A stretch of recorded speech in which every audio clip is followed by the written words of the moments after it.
이 시각 주요 뉴스입니다. 설 당일인 오늘 고속도로 귀경길 정체는 오후 3시쯤 가장 심할 것으로 예상됩니다. 추위 걱정은 없겠지만 대부분 지역의 초미세먼지 농도가 나쁨에서 매우 나쁨 단계까지 치솟는 등 대기질이 탁하겠습니다. 제3지대에 있는 4개 세력이 합당을 선언하면서 이른바 빅텐트가 성사됐습니다. 연휴 이후에 개혁신당이라는 이름으로 합당하고 이낙연 대표와 이준석 대표가 공동대표를 맡기로 했습니다.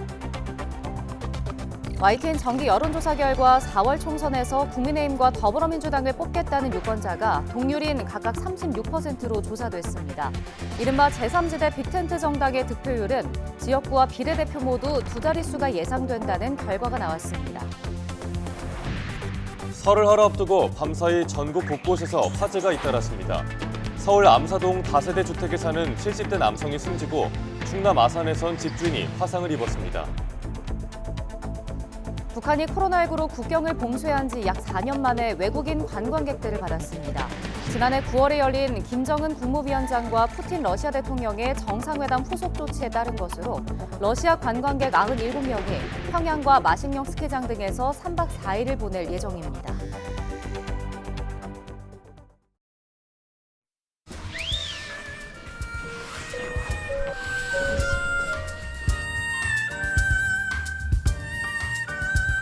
설빔이란 지난해의 묵은 때를 다 떨쳐버리고 새로운 옷을 입고 새로운 마음으로 희망을 기원하는 의미라고 할 수 있겠죠.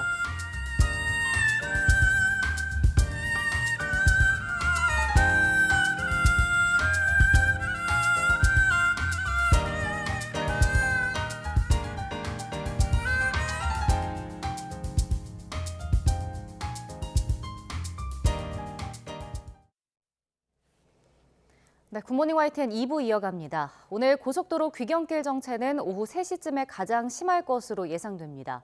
귀경길 정체는 아침 8시에서 9시 사이에 시작돼 오후 3시에서 4시쯤 최고조에 달했다가 다음날 새벽 2시에서 3시는 돼야 풀릴 것으로 보입니다. 귀성길 정체는 아침 6시에서 7시 사이에 시작돼 낮 1시에서 2시쯤 가장 심했다가 밤 8시에서 9시쯤 해소될 전망입니다.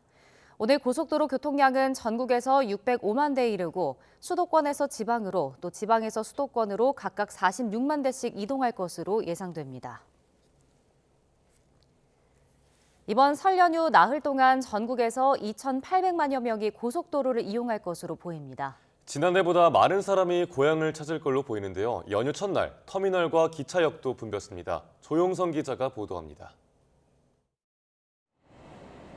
설을 하루 앞둔 고속버스 터미널 승차장에 사람들이 빼곡하게 들어섰습니다. 버스 짐칸에 차곡차곡 가방을 쌓고 보니 마음은 벌써 목적지에 도착한 듯합니다. 해마다 명절이면 가족을 보러 고향 가는 길은 설레기만 합니다. 일하는 바람에 일찍 못 구해서 딸한테 부탁해가지고 겨우 구했습니다. 항상 고향 가는 기분은 설레입니다. 아들하고요. 청주 가서 백화점 쇼핑도 하고 아들이 좋아하는 음식이 나물 종류, 갈비 그런 거 해가지고 조금 쌌는데도 굉장히 무겁네요. 서울에서 전국으로 향하는 귀성길 고속버스표는 90% 안팎으로 예매돼 터미널에서 구하기 어려웠습니다. 기차역 대합실에 모인 사람들이 각기 행선지를 향해 분주히 발걸음을 옮깁니다. 한 손에는 짐을, 다른 손에는 아이 손을 잡고 예매한 기차를 향해 서두르는가 하면 휴대전화와 알림판을 번갈아 보며 열차가 오길 고대합니다. 미리 예매하지 못한 사람은 휴대전화 애플리케이션을 열어 시시각각 확인하며 초조해야 합니다. 올해도 자녀들과 보내기 위해 역기성하는 부모는 아침 일찍 서울에 도착했습니다. 손주들 볼 일을 생각하니까 1년에 추석이라다가 설에 만나는데 오랜만에 와가지고 기대가 됩니다. 아들이 둘이 있기 때문에 큰아들, 작은 아들 이제 하루씩 있다가 내려갈 계획입니다. 이번 설 연휴 기간에 고속도로를 이용하는 사람은 지난해보다 2.3% 늘어난 2,800만 명. 우리나라 인구의 절반이 조금 넘는 수준으로 말 그대로 민족의 대이동이 시작됐습니다. YTN 조용성입니다. 네, 한편 설 연휴 첫날 전국 곳곳에서 화재가 발생해 인명피해도 잇따랐습니다. 서울 암사동 다세대 주택에 사는 70대 남성이 숨지고 충남 아산에선 집주인이 화상을 입었습니다. 밤사이 사고 소식 이미진 기자가 보도합니다. 어둠이 짙게 들이운 서울의 주택가. 주홍색 방호복을 입은 화재 조사반이 계단을 오르내리며 분주하게 드나듭니다. 지상 2층, 지하 1층 모두 9세대가 사는 서울 암사동 다세대 주택에 불이 난 건 어젯밤 10시 40분쯤. 불은 30분 만에 꺼졌지만 1층에서 혼자 사는 70대 남성이 의식이 없는 상태로 발견돼 병원으로 옮겨졌다가 결국 숨졌습니다. 냄새가 나서 그냥 내려가니까 들어가니까 연기 때문에 하나도 안 보이고 막 눈을 못 뜨게 달고 기침 나는데 나오게 문을 열어놓게 막 불이 확 튀나오네 불이. 소방당국은 방 안쪽에서 불이 시작된 것으로 보고 정확한 화재 원인을 조사하고 있습니다. 새까맣게 그을린 땔감 조각들이 바닥에 널브러져 있습니다. 어젯밤 10시 10분쯤 충남 아산시 영인면에 있는 2층짜리 단독주택에서 불이 나 30여 분 만에 진화됐습니다. 이 불로 70대 집주인이 1도 화상을 입었습니다. 경찰과 소방당국은 정확한 화재 원인을 조사하고 있습니다. 건물을 에워싼 소방차와 경찰차에서 빨간 불빛이 전멸합니다. 어제 저녁 7시쯤 대전 유성구 노은동에 있는 카페 옆 창고에서 불이 났습니다. 커피 원두 기계류를 보관하던 320제곱미터 넓이 창고 한 동이 모두 불에 탔지만 다친 사람은 없었습니다. 불은 1시간 10여 분 만에 완전히 진화됐습니다. YTN 임혜진입니다. 설 연휴 첫날 성묘하러 산을 찾은 80대 치매 노인이 실종 8시간여 만에 구조됐습니다. 어제 오전 10시 40분쯤 치매 증상이 있는 85살 여성이 가족과 함께 남편 묘지를 보러 경기 남양주시 모란공원에 방문했다가 실종됐습니다. 차에서 짐을 내리는 사이 어머니가 사라졌다는 아들의 신고를 받은 경찰과 소방당국은 산 일대를 수색해 저녁 6시 반쯤 실종 장소에서 3km 정도 떨어진 산 정상 인근에서 노인을 구조했습니다. 이 노인은 발견 당시 저체온증 증상을 보여 병원으로 옮겨졌습니다. 어제 오전 9시쯤에는 강원도 정선군 신동읍 38번 국도 예미 2교 인근에서 72살 이모 씨가 몰던 승용차가 뒤집혔습니다. 이 사고로 운전자 이 씨와 함께 타고 있던 74살 권모 씨가 중경상을 입어 소방헬기로 병원에 옮겨졌습니다.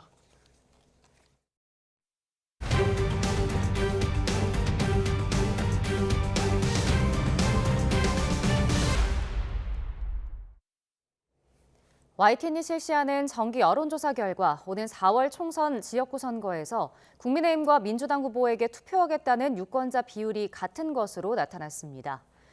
YTN이 여론조사기관 엠브레인 퍼블릭에 의뢰해 지난 6일부터 이틀 동안 전국 만 18세 이상 유권자 1,001명을 조사한 결과 지역구 선거에서 국민의힘 후보에게 표를 주겠다는 답변은 36%로 민주당 후보를 찍겠다는 응답자 36%와 같았습니다.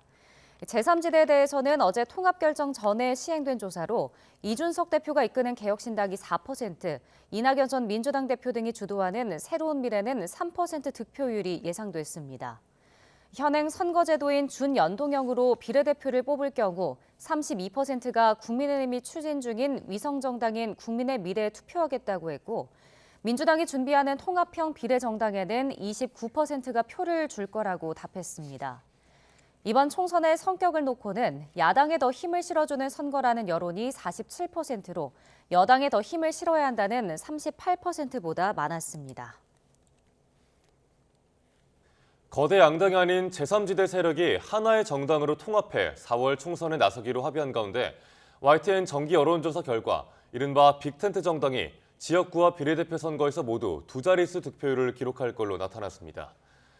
YTN이 여론조사기관 엠브레인 퍼블릭에 의뢰해 지난 6일부터 이틀 동안 전국 만 18세 이상 유권자 1,001명을 대상으로 개혁신당 이준석 대표와 이낙연 전 민주당 대표 등이 통합해 선거를 치르면 어느 정당 지역구 후보에게 투표할지 물었더니 30%는 국민의힘, 31%는 더불어민주당 후보를 찍겠다고 답했습니다.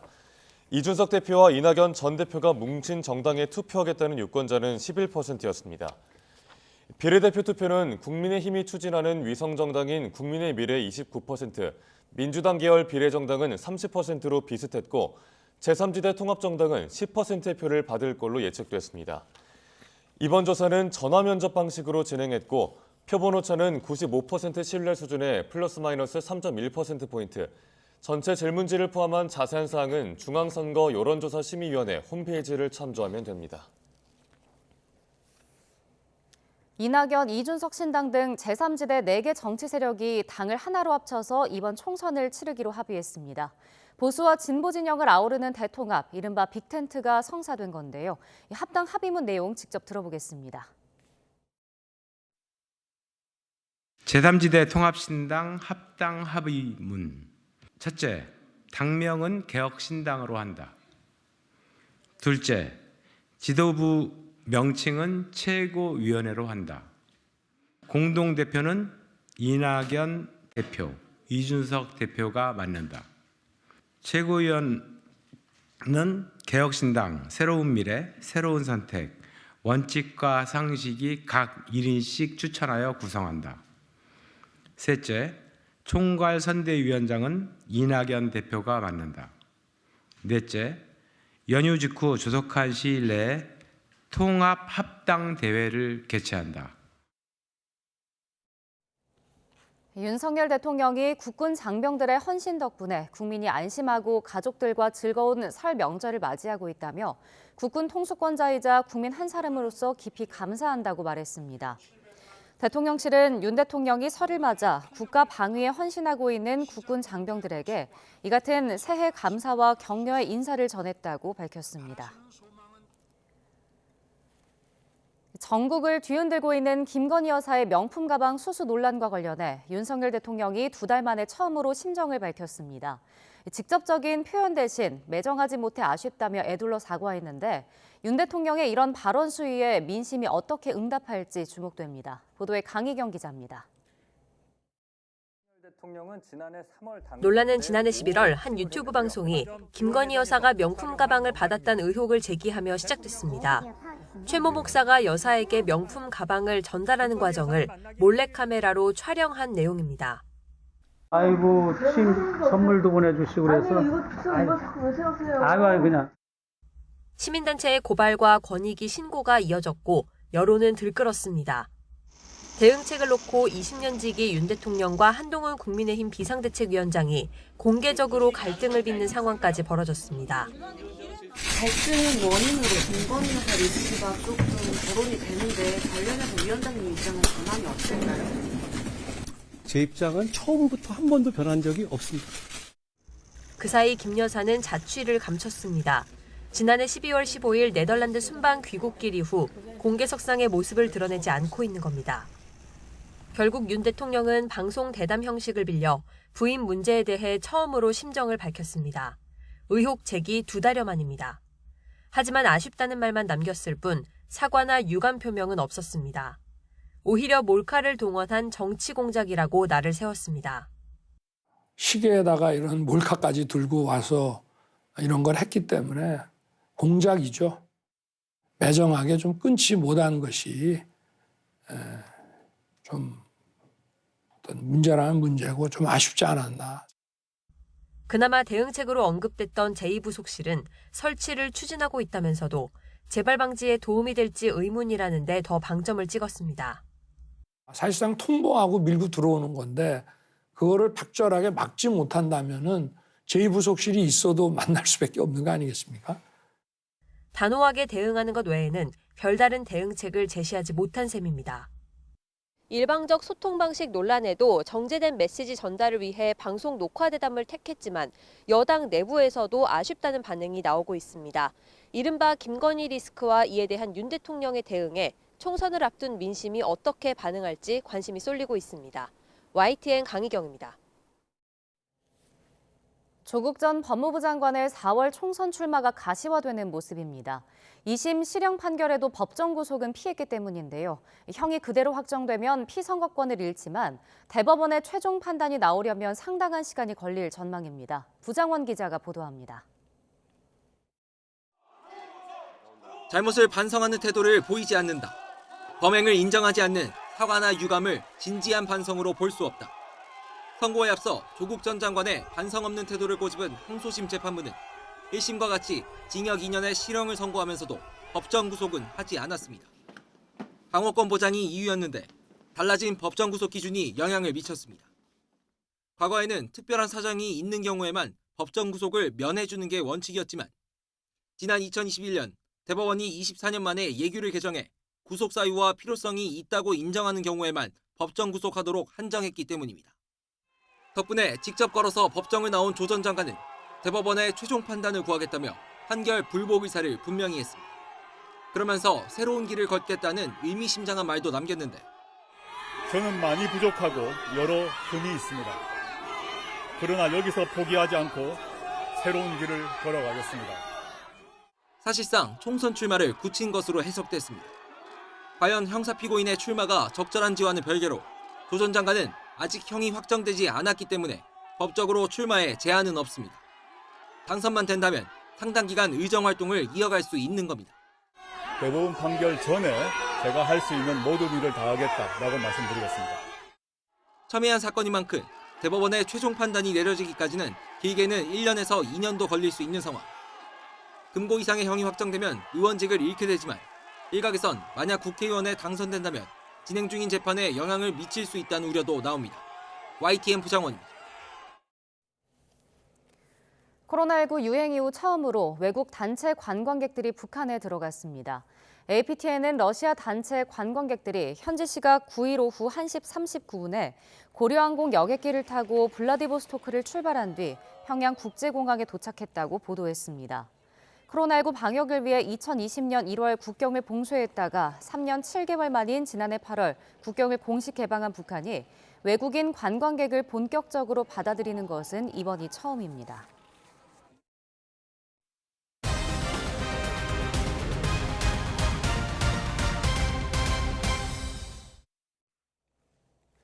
고금리 시대가 길어지면서 국내 증시와 부동산 시장이 좀처럼 활기를 찾지 못하고 있습니다. 올해는 주요국이 단계적 금리 인하에 나설 전망이지만 아직 그 시점을 단언하기는 어렵습니다. 고물가 저성장기에 한국 경제 돌파구를 모색하는 YTN 기획 시리즈. 오늘은 통화 긴축은 언제쯤 끝날지, 또 이 과정의 걸림돌은 무엇인지 짚어봅니다. 나연수 기자가 보도합니다. 연 3.5% 기준금리는 8차례 묶이며 지난해 1월부터 13개월째 이어지고 있습니다. 우리나라와 미국 금리 차가 2%포인트, 역대 최대로 벌어진 지도 7달째입니다. 미국 연방준비제도가 금리 인상 사이클 종료를 시사한 지난해 말, 시장은 정책 완화 기대로 부풀었습니다. 금리 인하 시점으로 관심이 옮겨가면서 이르면 3월설이 파다했습니다. 하지만 연준은 올해 첫 회의에서 이런 기대에 찬물을 부었습니다. I'm hearing that as March. I would say I don't think that's probably not the most likely case or what we would call the base case. 고용 지표가 탄탄한 흐름을 이어가며 임금 상승률에 탄력을 붙이고 있는 만큼 인플레이션을 좀 더 경계해야 하기 때문입니다.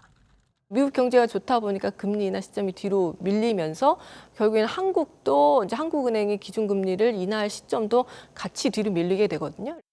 물가 안정에 주력해야 하는 건 우리도 마찬가지입니다. 지난달 물가 상승률이 3%를 밑돌며 깜짝 둔화했지만 소비자가 체감한 장바구니 물가는 달랐습니다. 정부와 통화당국도 반등 신호를 더 눈여겨보고 있습니다. 최근 중동 지역 불안 등으로 국제 유가가 80불대로 재상승하는 등 2, 3월 물가는 다시 3% 내외로 상승할 수 있는 상황입니다. 섣부른 금리 인하가 자칫 가계부채와 부동산 가격을 자극할 수도 있는 만큼 물가 상승률 2% 안착 확신이 들 때까지 숨 고르기는 길어질 전망입니다. 개인적으로는 적어도 6개월 이상은 좀 금리를 인하하기 쉽지 않을 거다. 코로나19 팬데믹 이후 전 세계가 들어선 고금리 터널.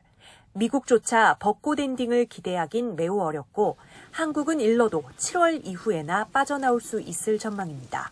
YTN 나연수입니다. 이처럼 고금리가 이어지는 동안 부동산 시장은 침체했습니다. 정부가 내놓은 재건축 규제 완화와 신생아 특례 대출 등의 부동산 정책에는 기대와 우려가 엇갈리고 있습니다. 이어서 윤혜리 기자입니다. 올해 초 부동산 시장에는 악재가 산재했습니다. 중견건설사 태영건설의 워크아웃 신청으로 PF 부실 위기가 촉발됐고 고금리에 건설사들의 자금 경색이 이어지면서 인허가와 분양, 착공 실적마저 모두 급감했습니다. 서서히 회복하던 집값은 가격 상승 피로감과 대출 규제로 매수 심리가 꺾이면서 지난해 하반기부터 하락세로 돌아섰습니다. 2022년 말까지 지금으로 딱 1년 2, 3개월 전까지 집값이 굉장히 많이 올랐었거든요. 그런 것들을 보면 앞으로 상당 기간은 하향 안정화라고 저희 표현을 하는데. 정부가 각종 대책을 쏟아내고 있지만 시장에 미치는 영향은 미미합니다. 재건축과 재개발 규제를 대폭 완화했지만 높은 공사비와 금리는 여전히 걸림돌입니다.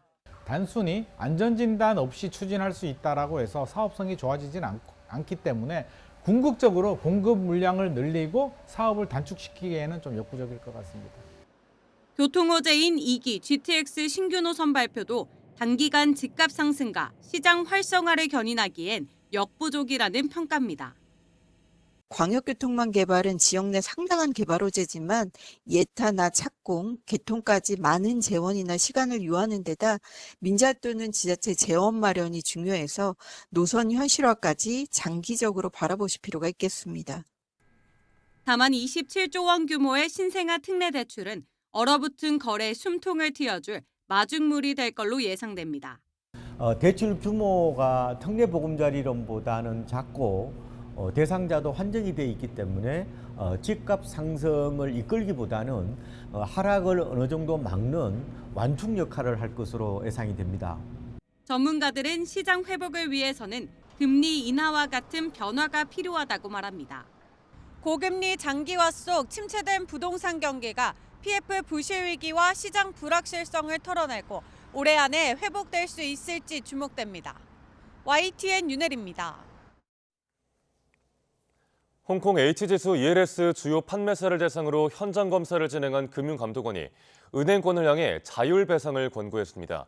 불안전 판매 사례가 일부 확인된 만큼 선제적으로 나서라는 건데 실제로 은행권이 자체 배상안을 내놓을지 관심입니다. 엄윤지 기자가 보도합니다. 이번 홍콩 H지수 연계 ELS 사태의 핵심 쟁점은 판매사가 고객들을 대상으로 불안전 판매를 했는지 여부입니다. ELS 가입자들은 은행이 제대로 된 설명 없이 권유한 만큼 불안전 판매라고 주장하고 있지만 이번 은행권의 불법적이고 무책임한 ELS 상품이 불안전 판매로 인해 평생 피땀 흘려 모은 자금을 잃을 처지에 놓여 있습니다. 이러한 사태는 은행의 위법적이며 무책임하고 탐욕스러운 행위 때문에 발생하는 것입니다. 판매사들은 지난 2021년 제정된 금융소비자보호법에 따라 충분한 안내와 법적 절차까지 지켰다는 입장이기 때문입니다. 이런 상황에서 이복현 금융감독원장이 지난달부터 주요 판매사를 대상으로 한 현장 검사 결과 일부 불안전 판매 사례를 확인했다고 밝혔습니다. 그런 만큼 소비자를 위해 자발적으로 자체 배상을 진행할 것을 기대한다고 덧붙였습니다. H지수 ELS와 관련해서는 확인된 불안전 판매에 대해 엄정 대응하고 합당한 수준의 피해 구제를 추진하는 한편 다시는 후진적인 형태의 불안전 판매 피해가 재발되지 않도록 노력하겠습니다. 특별히 불이익을 줄 생각은 없다고 단서를 달긴 했지만 은행권 스스로 투자자 손실을 메울 방안을 내놓으라고 압박한 셈입니다. 은행으로서는 부담스러울 수밖에 없지만 그렇다고 먼저 배상안을 내놓을 가능성은 현재까지 적은 것으로 파악됩니다. 아직 검사 결과가 나오지 않은 데다 홍콩 ELS의 경우 DLF나 라인펀드 같은 사모펀드가 아닌 만큼 과거 투자 원금을 일부 선지급했던 사례와 달리 봐야 한다는 겁니다. ELS는 나온 지 굉장히 오래된 상품이고요. 가입자들도 엄청나게 많았기 때문에 지난번에 사모펀드 사고와는 조금 결이 다르다. 100% 전액 선지급이 될 가능성은 현실적으로 봐서는 그렇게 높다고 예상하기는 어렵죠. 금감원은 설 연휴를 마친 뒤 서둘러 2차 검사를 벌여 가급적 이번 달 안에 손실 분배 방안을 내놓겠다는 계획입니다. 다만 검사 과정에서 불안전 판매 사례가 추가로 발견된다면 은행권을 향한 자체 배상안 마련 압박은 더욱 커질 것으로 보입니다. YTN 엄윤주입니다. 연일 최저치를 갈아쓰는 출산율을 극복하기 위해 정부는 물론 지방정부도 안간힘을 쓰고 있습니다. 저출생과 전쟁을 선포하고 아이 돌봄과 소아의료 정책 등에서 실마리를 찾고 있습니다. 이윤재 기자입니다. 수업을 마치고 모인 초등학생들이 마치 집 거실에서 있는 것처럼 뛰어놉니다. 친구들과 함께 벽을 기어오르기도 하고 머리를 맞대고 동화책, 이야기 속으로 빠지기도 합니다. 아이들이 노는 곳은 옛 동사무소가 있던 자리에 들어선 마을 돌봄터. 전국에서 처음으로 자정까지 돌봄 서비스를 제공해 맞벌이 부부의 부담을 덜고 있습니다. 걱정을 많이 했어요. 뉴스 매체에도 이제 걱정거리가 많이 나오고 했는데 선생님 맡겨보니까 선생님들도 좋고 해서 더 안심이 되더라고요. 이제 24시까지 하니까 그쪽 면에서 너무 괜찮은 것 같습니다. 구미 365 소아청소년 진료센터는 휴일이나 야간에 아파도 병원을 찾지 못하는 어린이를 위해 만들어졌습니다. 지자체가 지역 대학병원에 예산을 지원해 24시간 쉬지 않는 아동 응급 의료기관으로 거듭났습니다. 야간이라든지 주말에 응급 의료를 지원을 하고 있고요. 신생아 집중치료센터를 설치할 예정입니다. 이걸 통해서 우리 저출산에 대응하는 의료 인프라를 확실히 준비하도록 하겠습니다. 저출생과 전쟁을 선언하고 대응책 찾기에 나선 경상북도는 돌봄과 의료, 또 주택 같은 분야에서 출생 문제 해결에 실마리를 찾고 있습니다. 특히 돌봄 분야에서는 시간을 가리지 않고 아이를 맡길 시설을 늘리는 등 지자체가 육아를 책임지는 체계를 갖춰나가겠다는 구상입니다. 학부모들이 어떻게 하면 우리 아이를 안심하고 안전하게 맡길 수 있느냐, 그리고 내가 필요할 때 언제든지 맡길 수 있느냐, 이런 게 중요할 것 같습니다. 육아, 의료 등 분야에서 조금씩 선보이고 있는 지원책이 모여 저출생을 극복하는 디딤돌 역할을 할 수 있을지 관심이 쏠립니다. YTN 이윤재입니다. 전북 전주시가 지역발전 명분을 내세워 완주군과의 통합을 다시 추진하고 있습니다. 벌써 4번째 통합 논의인데 여러 이해관계와 찬반 논리가 뒤엉켜 어떤 결과로 이어질지 이번에도 안개 속입니다. 보도에 김민성 기자입니다. 전북 전주시와 완주군을 통합하자는 논의에 다시 불이 붙었습니다. 이번엔 우범기 전주시장이 신년 기자회견에서 갑작스레 통합 필요성을 띄웠고 일부 완주 군민들도 이에 호응하고 나섰습니다. 완주군 의회와 완주군은 이 같은 구태를 벗고 광역화하는 추세에 맞춰 지역 발전을 앞당기며 지역 소멸의 위기를 극복하는 데 앞장서야 할 것입니다. 전주와 완주는 마치 달걀의 노른자와 흰자처럼 경계를 둥그렇게 맞대 주민들이 생활권을 공유하고 있습니다. 전북 혁신도시입니다. 횡단보도 하나를 사이에 두고 제 뒤쪽은 전주시 덕진구, 앞쪽은 완주군 이서면입니다. 주거단지와 상권이 뒤섞여 인근 주민들은 하루에도 몇 번씩 두 지역을 오가게 됩니다. 전주시는 통합으로 지역 발전에 물꼬를 터야 한다는 태도를 20년 넘게 고수해왔습니다. 2014년 전북 혁신도시 입주 이후 이서면이 성장해 완주군 전체 인구수를 끌어올렸던 사실이 이런 주장을 뒷받침합니다. 완주 지역 정치권은 통합을 두고 전적으로 완주 군민의 뜻에 달린 일이라는 원론적인 답변을 되풀이합니다. 통합을 논하기엔 아직 이르다는 주장이지만 전주시장을 규탄한 최근 기자회견에 비춰 통합의 부정적인 기류도 감지됩니다. 삼봉지구와 운곡지구 등 대단위 주택 공급으로 인구 유입이 재개된 가운데 완주군은 따로 시 승격을 추진하며 사실상 독자 노선을 그리고 있습니다. 이런 구도 속에 변수는 지난달 특별자치도 출범 이후 비로소 시군 통합에 관여할 법적 근거가 생긴 전북자치도의 향후 행보입니다. 전북 특자도 발전을 위해서는 전주시 완주군이 통합이 필요하다는 의견이 많이 있습니다. 현재까지는 최선을 다해서 양 자치단체가 협의해서 진행하기를 지금 바라고 있는 상태입니다. 지난 2013년 주민투표에서 완주군민 반대로 무산된 이후 오랜만에 재개된 통합시도. 전주시가 당위성을 앞세워 완주 지역 정치권의 전향을 압박하기보단 국민들의 불안감을 해소하고 통합 시에 뚜렷한 비전을 제시할 수 있어야 한다는 분석이 나옵니다. YTN 김민성입니다. 광주광역시에는 스타필드나 더현대 같은 이른바 복합 쇼핑몰이 없는데요. 광주에 복합 쇼핑몰을 짓고 백화점을 대폭 확장하는 사업 4건이 동시에 추진되고 있습니다. 도시 이용 인구를 3천만 명까지 늘리고 소상공인들과 상생을 도모하는 게 이번 사업의 핵심입니다. 나현우 기자입니다. 낡은 슬레이트 지붕이 오랜 세월을 보여줍니다. 일제 강점기부터 광주 전남 섬유산업을 이끌던 이 공장터에 복합 쇼핑몰 더현대 광주가 들어섭니다. 광주에 현지 법인이 세워지고 내년에 공사를 시작해 오는 2028년에 문을 열 예정입니다. 이뿐 아니라 광주 어등산에는 그랜드 스타필드가 오는 2030년에 개점하고 기존 신세계 백화점을 대폭 넓히는 사업도 함께 진행됩니다. 이렇게 민간 자본만 4조 원대가 투자됐는데 이는 광주 역사상 단일 분야 최대 투자 유치입니다. 단순하게 복합 쇼핑몰만 이용한 게 아니라 주변 유통시설 또 상권을 이용하면서 지역에 활력을 불어넣는 것으로 나타났습니다.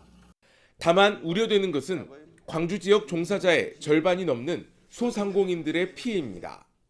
이미 어려움을 겪고 있는 금남로와 충장로를 비롯한 원도심은 위축이 더더욱 심해지지는 않을지 걱정입니다. 더 현대 스타필드가 들어옴으로 인해서 많은 관광객, 애지의 사람들은 많이 찾아오겠죠. 하지만 저희 소상공인과 충장로 3정가는 그나마 초토화가 됩니다. 광주광역시는 소상공인들에게 실질적으로 도움이 되는 상생 방안을 찾고 있습니다.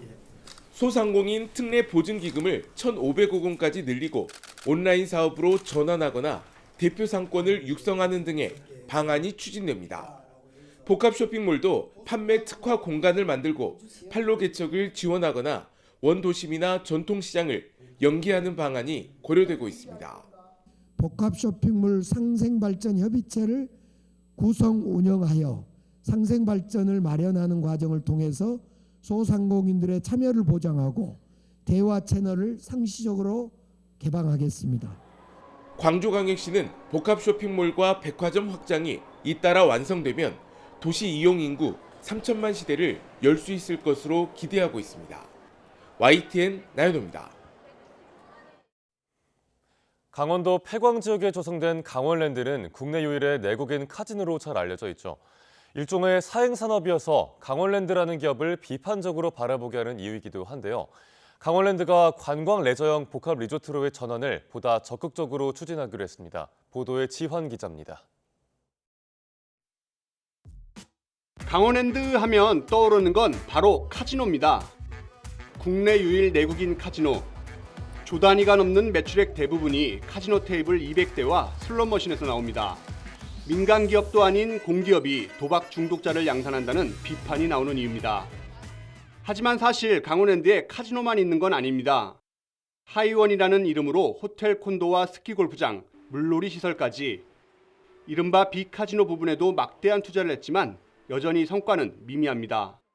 인프라에 대한 투자는 했지만 콘텐츠에 대한 투자가 좀 부족했던 게 사실이고요. 두 번째는 다른 지역에서 사람이 많은 사는 지역에서 거길 가야 되는데 가격에 너무 접근성이 떨어지는 거죠. 최근엔 카지노 사업 자체에 대한 한계도 드러나고 있습니다. 일단 규제가 많습니다. 지금도 정부가 베팅 한도와 영업장 면적은 물론 강원랜드 매출 총액까지 통제합니다. 해외와의 경쟁도 문제입니다. 잘 알려진 동남아시아는 물론 일본 역시 10조 원 규모 카지노 복합 리조트를 추진하고 있습니다. 강원랜드가 관광과 레저, 휴양을 주제로 한 가족형 사계절 복합 리조트 전환을 서두르는 이유입니다. 강원랜드가 지금 성장을 멈추고 있습니다. 내국인 카지노의 독점적 지위마저도 시장 경쟁 체제로 내몰릴 가능성이 높습니다. 우리 강원랜드의 재도약을 준비해야 될 그런 시점에 와 있습니다. 강원랜드는 최근 각 분야 전문가로 구성된 경쟁력 강화 특별위원회를 새로 꾸렸습니다. 특위에서 발굴한 정책을 통해 기업 발전 방향을 잡고 정부 규제 완화와 지원도 요청한다는 계획. 무엇보다 굳어진 카지노 이미지를 벗어던지고 싶은 강원랜드의 속내가 담겨 있습니다. YTN 지환입니다. 최근 해외 주요 영화제와 평단이 한국계 감독과 배우들을 주목하고 있습니다. 이들은 타국에서 한국계로 살아온 경험을 작품에 녹아내며 모두가 공감할 수 있는 보편적인 감정을 끌어냈다는 평가를 받고 있습니다. 보도에 차정현 기자입니다. Raise your prop. What? What are you doing? 미국 방송계 최고권이 올해 에미상 시상식을 뒤흔든 작품은 넷플릭스 시리즈 성난 사람들이었습니다. 작품상과 감독상, 남녀 주연상 등 8관왕에 오르며 전 세계를 홀린 이야기는 어린 시절 미국으로 건너간 한국계 이성진 감독의 경험에서 비롯됐습니다. I think what resonated the most for probably a lot of viewers is just seeing parts of themselves in the characters. 현실 공감 분노 연기를 펼친 한국계 배우 스티븐 연도 이민자의 삶을 묘사하면서 전 세계인과 공감대를 이룰 수 있어 행복했다고 전했습니다. Well, in terms of the immigrant reality, I think that's just something that I know firsthand, living it. But getting past them to get to this like universal human expression that we were trying to touch, I think that was what always our goal was. 좋다. 뭐가? 너랑 얘기하는 거? 또 다른 한국계 감독의 작품 패스트 라이브즈도 전 세계 영화계가 주목하는 화제작입니다. 셀린송 감독의 데뷔작인 첫 장편 영화가 다음 달 열릴 아카데미 시상식의 작품상과 각본상 최종 후보에 올랐습니다. 송 감독은 영화 넘버3를 연출한 아버지 송능한 감독의 반응을 전하며 믿기 힘든 영광이라고 소감을 밝혔습니다. 특히 첫 영화로 이런 결과를 얻었다는 점에 너무 놀랐고 정말 감사하고 온 가족이 정말 너무 좋았습니다. 그냥 너무 자랑스러워하셨습니다. 영화는 한국계 캐나다인 셀린송 감독이 이민자로서의 경험을 녹여낸 자전적 작품입니다. 이민자라는 정체성은 새로운 삶을 시작하는 사람이라면 누구나 공감할 수 있는 감정이라면서도 기생충, K-팝과 같은 한국의 콘텐츠가 영화에 대한 진입장벽을 낮췄다고 평가했습니다. 영화가 뭐 자막이 있다, 뭐 한국어가 많다, 뭐 인연이라는 단어가 있다 이런 거에 대해서 조금도 그 관객들이 겁이 없습니다.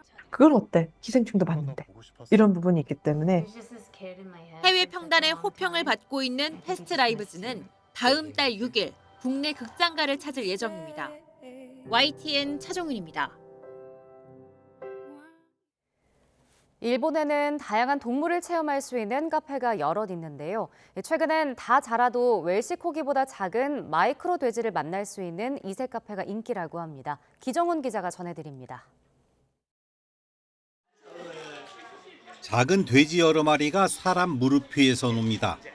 쓰다듬는 걸 즐기는 표정은 개나 고양이 못지 않습니다. 손 따라 제자리 돌기 묘기를 선보이는 놈도 있습니다. 준비된 담요도 분홍색이라 담요가 돼지인지 돼지가 담요인지 분간하기 어렵습니다. 다 자라봐야 웰시코기보다도 작은 품종이라 귀엽기 그지없습니다. Oh, they're just so cute. So tiny and so small and kind of want to take one home now. 생각보다 깨끗하고 냄새도 나지 않아 아이들에게도 인기가 좋습니다. We just thought the pig cafe was a little bit different. Yeah, something that the kids wouldn't always get to hold and pet, you know. 올빼미부터 수달까지 독특한 동물 카페가 많은 일본에서 최근 마이크로 돼지 카페가 인기입니다. 2019년 도쿄 하라주쿠에 문을 연 이곳은 전국 지점이 10곳으로 늘었습니다. 豚さんは犬猫ちゃんと比べると大きく違う点が人懐っこいっていったところで、カフェでは基本的に豚さん人の膝の上でまったりしています。 동물과의 교감은 스트레스 호르몬을 줄이는 등 사람들 건강에도 좋다고 전문가들은 조언합니다. But there is mounting evidence that associating with and owning pets can provide mental health and physical health benefits for people. 하지만 이런 곳이 동물에게도 사람만큼 즐거움을 주는지 의문을 제기하는 시각도 있습니다. 또 이곳에 오는 동물이 어떻게 조달되는지, 동물이 이곳을 떠난 뒤엔 어떻게 관리되는지도 주목해 살펴야 한다는 지적입니다.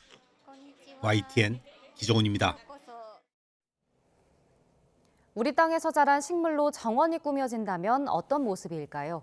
국내 연구진이 키우기 쉽고 아름다운 토종 정원 식물을 발굴해 무료로 보급하고 있습니다. 김진도 기자가 보도합니다.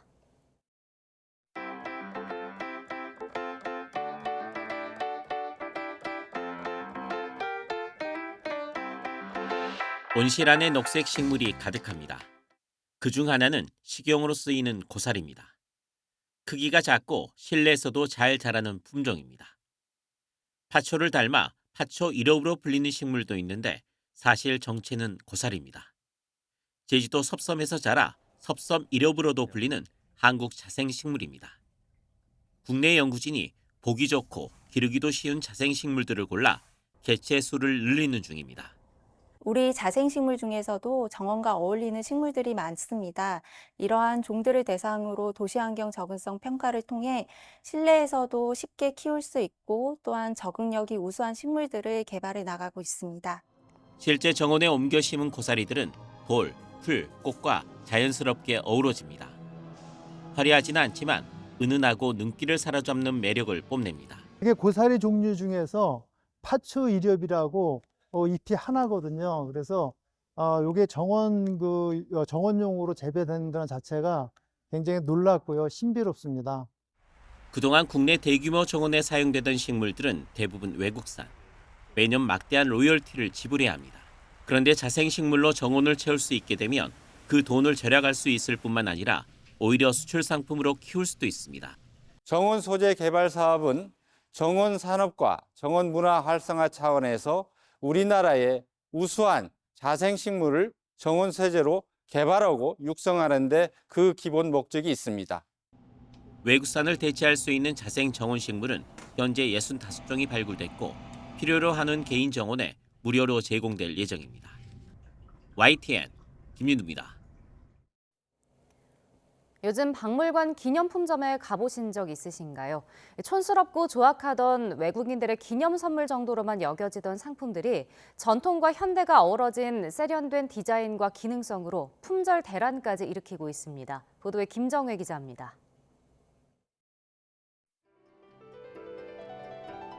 무색실로 감싼 5개의 알은 공기입니다. 액체가 담기면 갓을 쓴 남자의 볼이 발그레해지는 재밌는 술잔도 있습니다. 대한제국 왕실의 상징이었던 오얏꽃 무늬 램프며 국보 287호, 백제 금동 대향로를 파스텔 톤의 미니어처로 만든 것까지. 요즘 박물관 기념품점은 감각적인 문화상품 백화점으로 불리며 인기입니다. 대표유물을 이제 상품화한 그런 미니어처들이 인기가 있고요. 또 최근에는 소소한 좀 재미가 있는 생활소품들이 판매가 잘 되고 있는데, 그러니까 아무래도 좀 실용적이고 또 뭔가 일상에 좀 특별한 재미를 줄 수 있는 그런 상품들을 좀 좋아하는 것 같습니다. 온오프라인 모두 품절인 상품도 많습니다. 이렇다 보니 지난해 박물관들의 문화상품 매출액은 역대 최대를 기록했습니다. 중앙박물관은 유물 중심, 고궁박물관은 궁궐과 왕실 상징 상품이 가장 잘 팔렸습니다. 이런 인기는 옛것에 대한 관심, 사진 찍기를 좋아하는 취향과 더불어 박물관을 재밌는 놀이터로 인식하기 시작한 MZ세대의 힘이 큽니다. 인터넷에서도 되게 유행하고 있어가지고 직접 실물로 보고 싶기도 하고, 박물관 하면 너무 오고 싶어요. 꼭 들려야 되는 되게 재밌는 장소 중 하나? 박물관 문화상품들은 보장 가치까지 인정받으며 판매에 가속이 붙는 추세인데, 박물관들은 반가사유상 미니어처, 왕실 등 만들기에 이어 제2의 히트작을 내겠다며 준비에 들어갔습니다. 사유의 방이랄지, 국립중앙박물관의 그 이런 아름다운 전경이랄지, 이제 이런 공간을 좀 기념할 수 있는 그런 상품도 준비 중에 있습니다. 궁궐에서 있는 그 꽃과 식물들의 향기를 포집을 해서 그 향기들을 바탕으로 한 문화 상품들을 제작을 할 계획을 가지고 있습니다. 좋은 문화상품은 전통적인 형태와 핵심 요소는 살리되 용도와 디자인이 잘 고려돼야 합니다. 이런 점을 충실히 반영해 나온 문화상품들은 저작권 보호도 뒤따라 관련 시장은 더 커질 것으로 기대됩니다. YTN 김정혜입니다.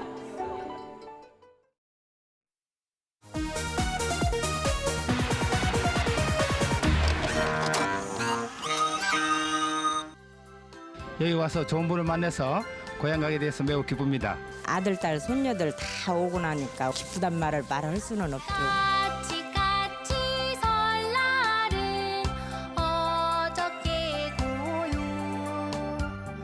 설 연휴에 고향 갈 길이 막막한 사람들을 위해 차를 함께 타고 가는 카풀 이용자들이 늘고 있습니다. 안녕하세요. 안녕하세요. 고향 사람의 차에 오른 사람들의 얼굴에선 어느새 걱정이 사라집니다. 영호남으로 갈라졌던 귀성길도 처녀 총각 100명이 같은 버스에 타고 고향으로 내려가면서 오늘의 만남이 인연으로 이어지고 화합의 기반이 되기를 기대했습니다. 고향에 가니까 굉장히 기쁜 마음이 들고요. 그리고 이렇게 즐거운 시간도 가질 수 있고요. 할아버지 할머니 단 두 식구만 살아 한적했던 집안이 모처럼 사람 사는 집답게 활기에 넘칩니다. 할아버지 댁에 오면 먼저 개들이 좋고 장난기가 다 가시진 않았지만 큰절을 올리는 개구장이들의 표정도 잠옷 진지합니다.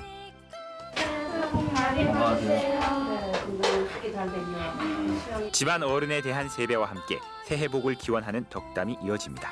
할아버지는 자식들과 손자들이 아무 탈 없는 모습만으로도 대견합니다. 건강하게만 자라줬으면은 더 바라는 거 없어요. 차례가 끝난 뒤 따끈한 떡국은 설날이면 빠질 수 없는 음식. 일가 친척들은 정성껏 장만한 음식을 나누며 못다한 얘기를 함께 나눕니다.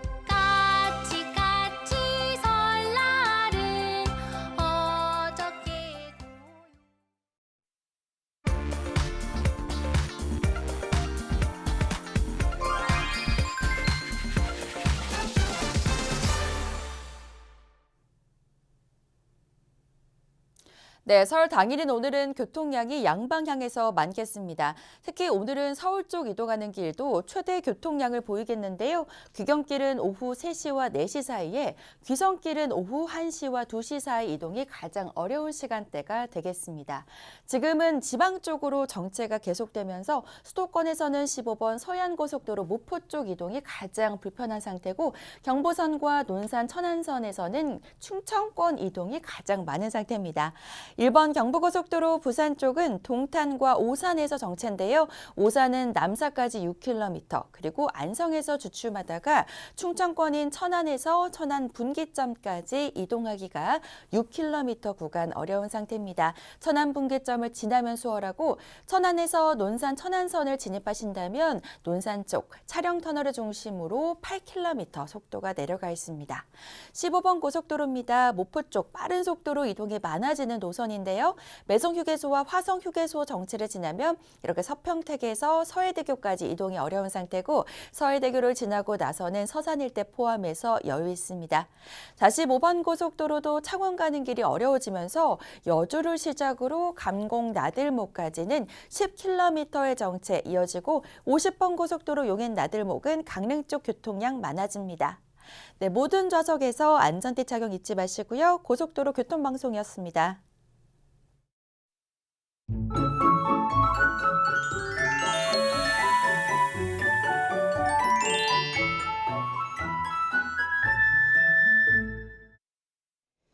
설날인 오늘 큰 추위도 없고 하늘 표정도 좋습니다. 다만 곳곳이 빙판이라 이른 아침 성묘 가는 분들은 안전운전 해주시길 바랍니다. 오늘도 대기질이 아쉽습니다. 국외 미세먼지가 유입되면서 대부분 지방의 공기가 탁할 것으로 보입니다. 남은 연휴도 큰 추위는 없겠지만 대기질은 안 좋을 것으로 예상됩니다. 오늘 경기 북부와 영서 중북부는 오전에 눈이 조금 날리거나 빗방울이 떨어지겠고요. 오후에는 전남 서해안에, 그리고 낮부터는 제주도에 비가 조금 내릴 것으로 보입니다.